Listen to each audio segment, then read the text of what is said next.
everyone. Welcome back to the channel. We're so glad you could join us today. Now, imagine this. What if a single moment, a simple test, could turn your entire world upside down? What if the people you trust the most aren't who you think they are? Today's story is all about that exact moment. Meet Michael, a man who thought he had it all together until a DNA test suggested the child he's been raising might not be his. What follows is a powerful emotional journey filled with doubt, heartbreak, and the raw fear of losing everything he holds dear. Can a DNA test really replace the trust that's been built over the years? Is it test the truth, or is it just another way for our deepest fears to take control? Stick with us as we dive into a story about trust, betrayal, and the struggle between head and heart. Before we get started, if you enjoyed this story, please like, comment, and subscribe. It means the world to us and helps us bring more powerful stories like this to you. Now, let's jump in. Michael slammed his hand on the kitchen counter, eyes wide, staring at the envelope in front of him. The DNA test results had just arrived. The words on the paper were glaring, impossible to ignore.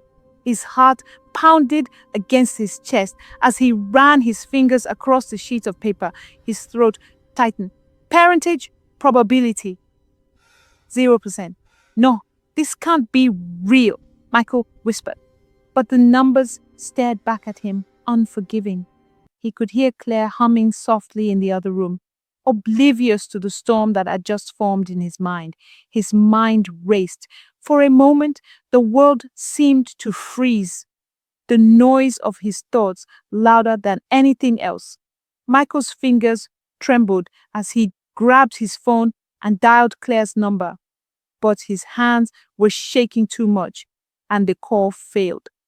Panic set in. He dialed again, this time pressing the phone to his ear, like he could somehow calm the chaos spiraling inside him. Claire's voice finally crackled through the phone. "Michael, what's wrong? You sound frantic." He didn't answer immediately. The words he had planned to say, the calm logic he wanted to present, vanished in the heat of his frustration. Finally, he blurted out, "The baby isn't mine, Claire. The test, it says Noah isn't mine."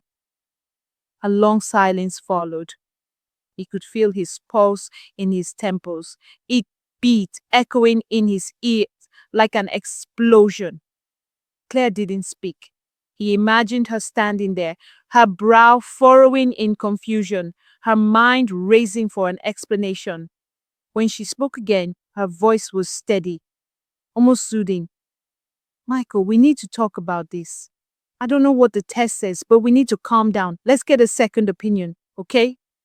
"No, Claire, it's right here. It says..." His voice cracked, the frustration and the fear spilling out. "How could you do this? How could you lie to me?" "Michael," she said, her voice now tinged with worry. "Please, just breathe. We can figure this out. It's just a test." "A test!" he shouted, his words cutting through the air. "This isn't just a test, Claire. This is everything. You've been lying to me." He slammed the phone down, the anger boiling up inside him, too much to contain. Claire was the love of his life. But how could she do this to him? How could she betray him, deceive him in this way? His thoughts were scattered. The baby, his son. He looked at the photo of Noah on the fridge, smiling, innocent. How could it be possible? Noah had his eyes, his smile. He had held him in his arms countless times. How could a test say this? How could this happen? Before he knew it, he was pacing the kitchen back and forth, his breath shallow. The paper lay on the counter, still taunting him. He couldn't think straight. He needed answers. But where did he even begin? His whole world felt like it was slipping away, piece by piece. Claire entered the room, her footsteps hesitant, like she was walking into a war zone. Michael, she began softly, but he couldn't look at her. Not yet. Not until he had the truth. Just tell me, he finally said, his voice breaking. Tell me the truth, Claire. Did you do this on purpose? Did you sleep with someone else? Claire's eyes filled with disbelief. She took a step forward, reaching for him, but Michael stepped back, shaking his head. Don't touch me. Michael, please, Claire said, tears welling up in her eyes. You're not thinking straight. This isn't about betrayal or lies. This is a mistake. Michael let out a bitter laugh, running his hands through his hair. A mistake? Are you seriously telling me that a DNA test is a mistake? The words hung in the air, like an accusation he didn't know how to take back. He shook his head, his hands clenching into fists. I don't even know you anymore. Claire's face crumpled, the anguish of betrayal now crossing her features. Michael, please listen to me. You don't understand. We need to get a retest. We can't just jump to conclusions. You're letting your fears control you. Michael's heart hammered in his chest. Fears? You think this is about fear? His voice was rising now. This is about trust. It's about everything I've built with you. How could you? Enough, Claire cried, the emotion in her voice now raw, desperate. I never cheated on you. I never lied to you. Do you hear me? I've never been anything but honest with you. This test, it's wrong, Michael. It's not the truth. He stopped pacing, his eyes narrowing as he looked at her. So what? You're saying the test is a lie? That the numbers, the percentages are all just wrong? Yes, Claire said firmly. Yes, I am. We've been through so much together, Michael. This isn't the way you should be reacting. You're breaking us apart over a test, over something that doesn't matter. His face flushed and his chest tightened. You don't get it, Claire. You don't understand what this means. I do understand, Claire said quietly, her voice trembling now. But this is not how we fix things. This is not the way to heal. You've always let fear control you, and I'm not going to let it destroy us. Not over this. Michael looked at her, searching her eyes for the truth. Could he trust her? Could he really let go of the fear and the doubt that had taken root in his mind? Or was this just another lie, another betrayal? The tension between them thickened, the air heavy with unspoken words. Michael wanted to scream. He wanted to say everything that had been building up inside him for so long, but the silence stretched on, suffocating him. I need to think, he muttered, turning away. Claire's voice followed him, pleading, Michael, please. But he was already out of the room, slamming the door behind him. Michael stepped outside, the cool air hitting his skin, offering little comfort. The evening sky was darkening, the air crisp with the chill of approaching night. He didn't know where he was going, only that he needed to escape. Escape the mess of emotions that had become his life. The weight of the envelope was still heavy in his hands, like a truth he wasn't ready to confront. His mind raced with fragments of his past, all those years of uncertainty, of growing up without his father. It had always been hard for him to trust people, especially women. His mother had done her best, but there was always something missing, something he could never name. Now, Claire's betrayal, real or imagined, was the final straw. He walked through the neighborhood, not really looking at anything.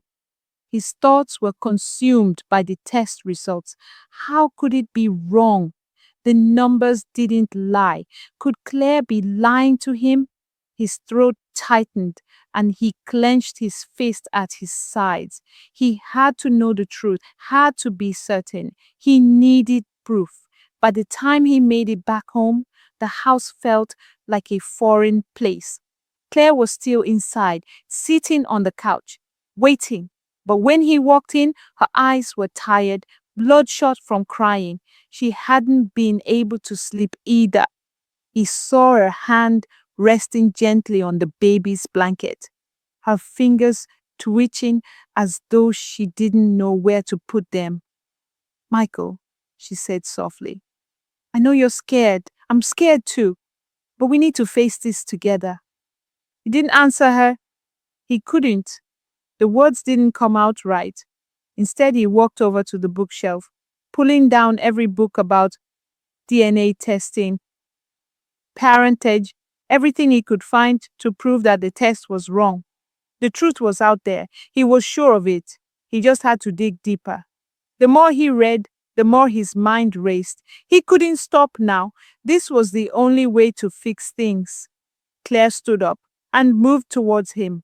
You're not going to find the answers here, Michael. You're just going to make yourself sick with this. Her voice was quiet, but it hit him hard.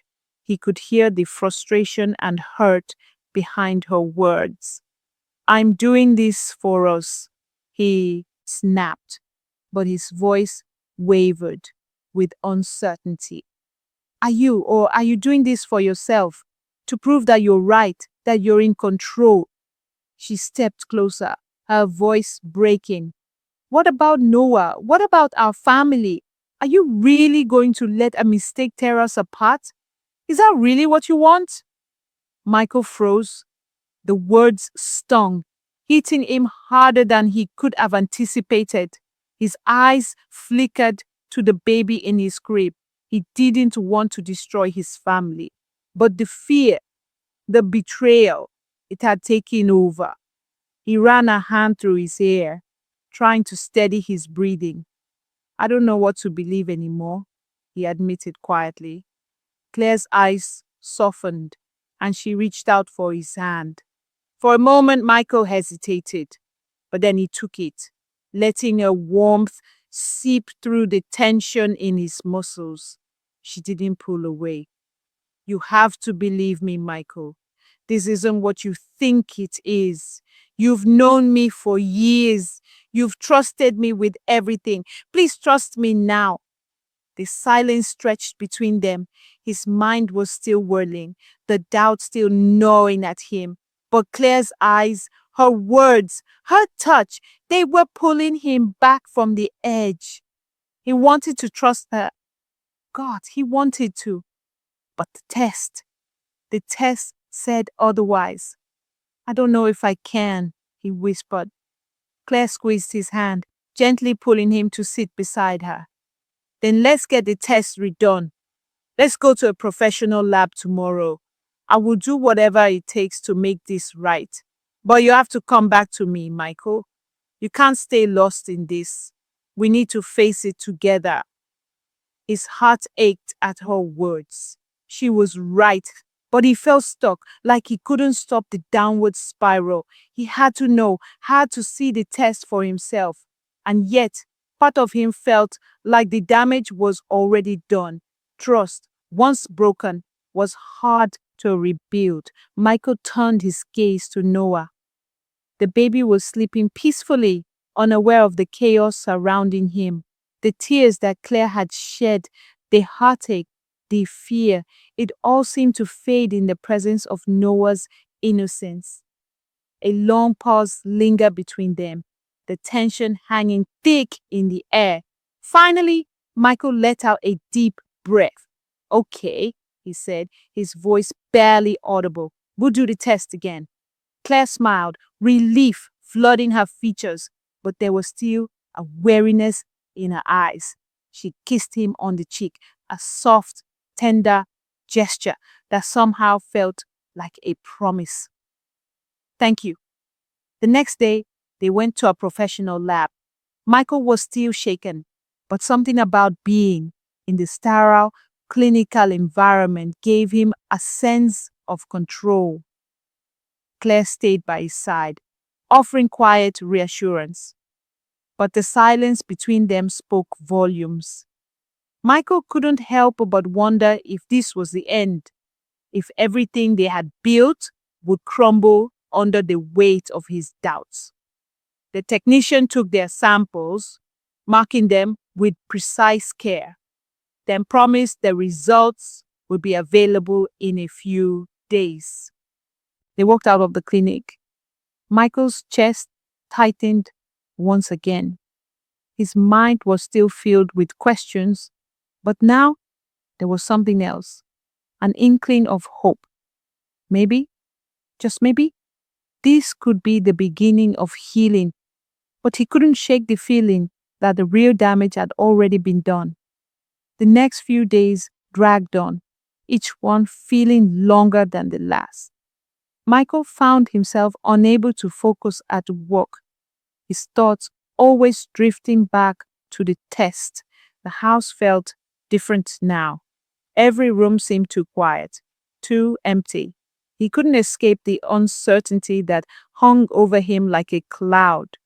Claire did her best to remain calm, to reassure him that everything would be okay. But Michael could see the strain in her eyes, the way she tried to hide her tears when he wasn't looking.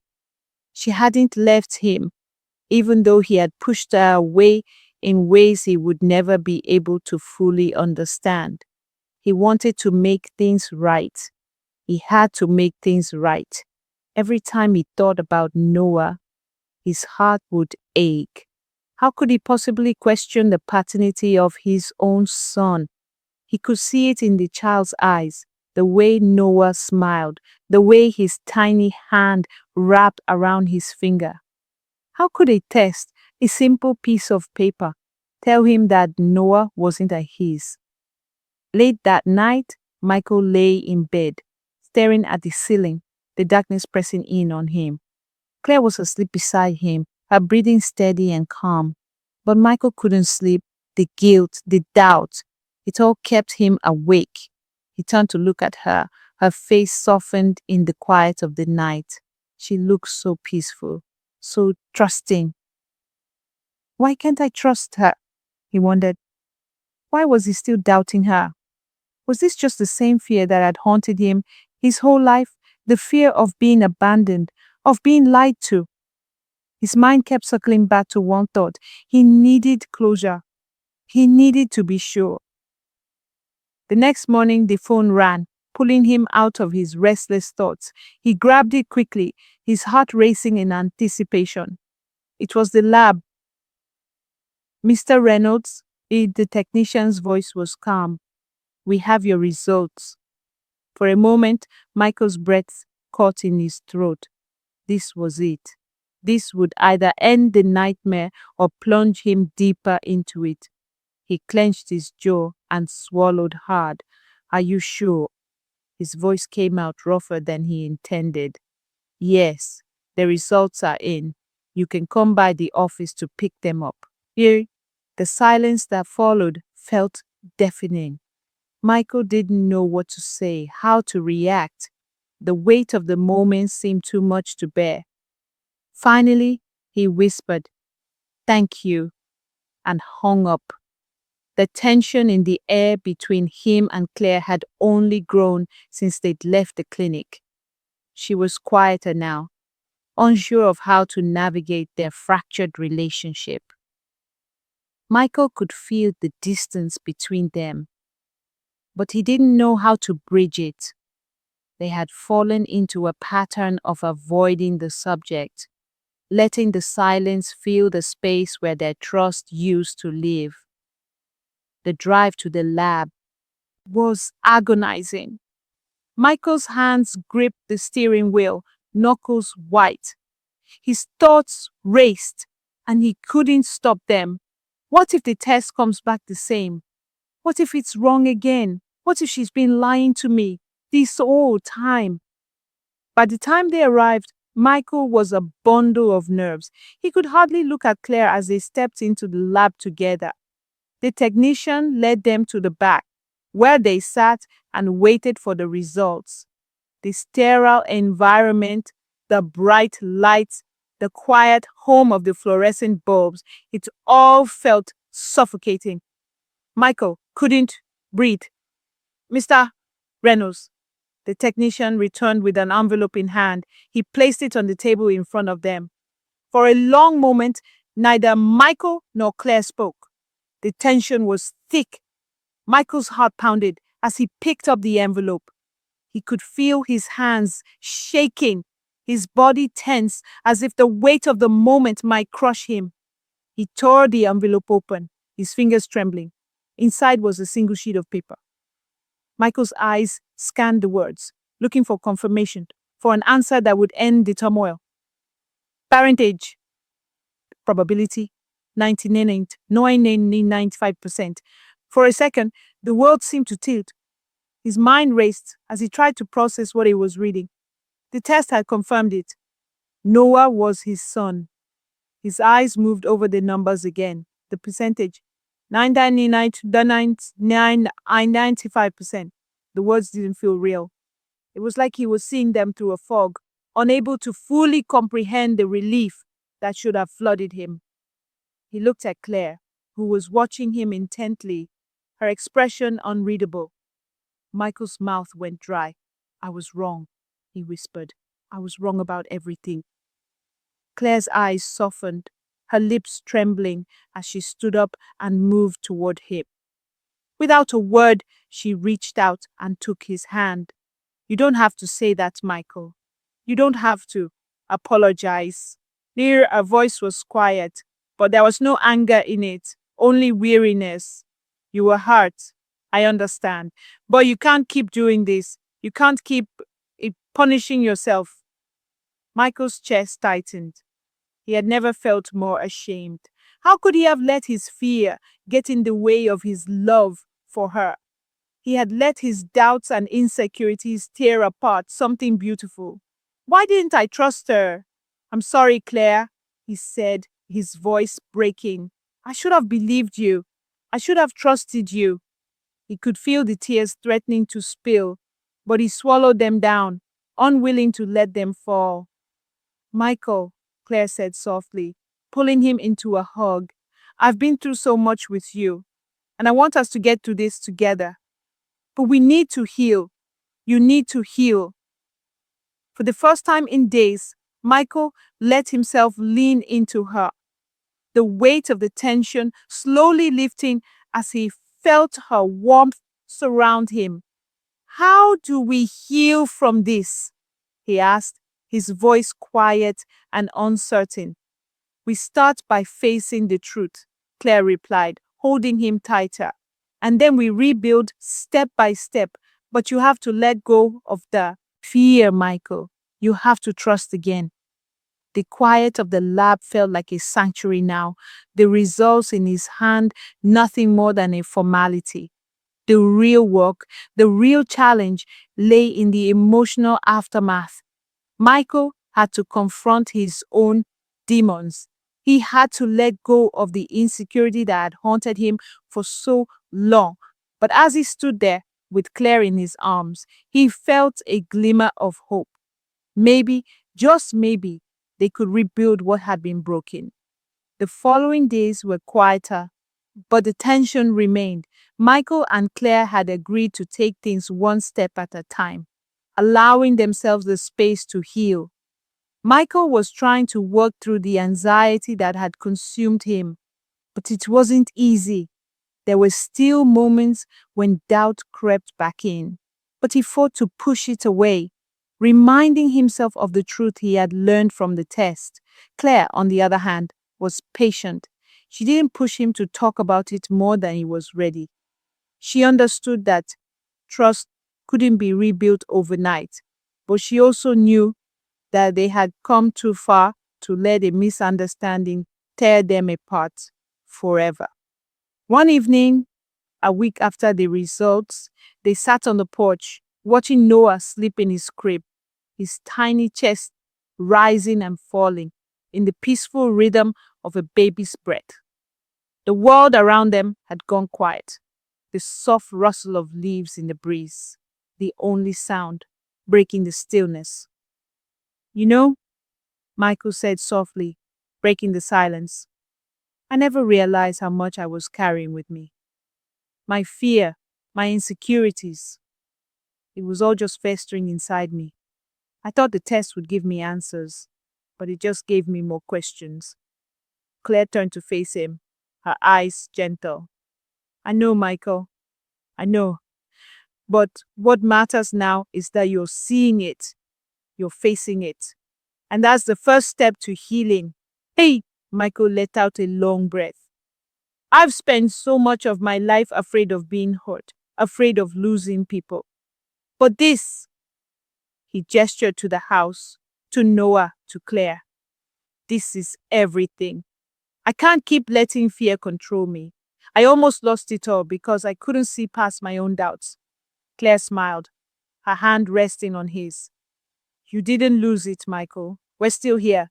We're still fighting for each other. And that's what matters. He nodded, his chest tight with emotion. I've got a lot of work to do. On myself. On us. But I'll do it. I'll try. She squeezed his hand. We'll do it together. The next few weeks were a slow but steady process of rebuilding. Michael went to therapy, not just to work on his insecurities, but also to learn how to trust again. He started opening up to Claire in ways he never had before, sharing his fears, his past, and the things he had never said aloud. He realized that the fears that had haunted him for so long weren't just about Claire, they were about himself, about feeling inadequate, about feeling abandoned. And now, for the first time, he was facing those feelings head on. Claire, for her part, was his anchor. She listened when he needed to talk, but she also gave him space when he needed it. She never pushed him, but she was always there, a steady presence in his life. They learned how to communicate more openly, how to truly listen to each other. The cracks that had formed between them slowly began to heal. One afternoon, Michael came home early from therapy. Claire was sitting on the porch again, Noah in her arms. She looked up as he walked toward her, a smile playing at the corners of her mouth. How was it? She asked softly. It was good, Michael said, sitting beside her. I'm starting to understand why I react the way I do. It's not about you, Claire. It's about me, my own fears. But I'm working on it. She nodded, her eyes warm. I'm proud of you. Michael took a deep breath and looked at Noah, who was gazing up at them with curious eyes. I don't ever want to hurt you again. I don't want to let fear take over. I want to be the man I promised you I'd be. You are, Michael, Claire said softly, leaning in to kiss his cheek. You're already there. It just takes time. And I'm here for all of it. They sat in silence for a while, watching the sunset. The air was warm, the sound of crickets filling the space between them. For the first time in weeks, Michael felt at peace. The weight of his fears, though not entirely gone, felt lighter. He knew it would take time to fully heal, but for the first time, he felt like he was on the right path. As they sat there, Noah let out a small giggle, his tiny hands reaching up toward the sky as if he were trying to grasp the sun. Michael chuckled softly, his heart swelling with love. This was his family. This was what mattered. A few months later, as Michael watched Claire tuck Noah into bed, he felt a deep sense of gratitude. The journey they had been on had been painful, but it had also brought them closer. They had faced the darkness of doubt and fear, but they had come through it stronger. Michael knew there would be more challenges ahead, but he also knew that they could face them together. Later that evening, as they sat together on the couch, Michael turned to Claire, his voice filled with emotion. Thank you, he said, with his eyes locking with hers. Thank you for believing in me, even when I couldn't believe in myself. Claire smiled, her hand resting on his. You don't have to thank me, Michael. We're a team. We always have been. For the first time in a long while, Michael truly believed that the journey wasn't over, but for the first time, he felt ready to face whatever came next. With Claire by his side and with Noah in his arms, they had made it through the storm, and now it was time to rebuild. If you found this story meaningful, make sure to like, comment, and subscribe. Share this video with someone who might need to hear it. And remember, no matter the doubt, trust and love can always find a way back. Stay tuned for more stories of growth, healing, and the power of human connection.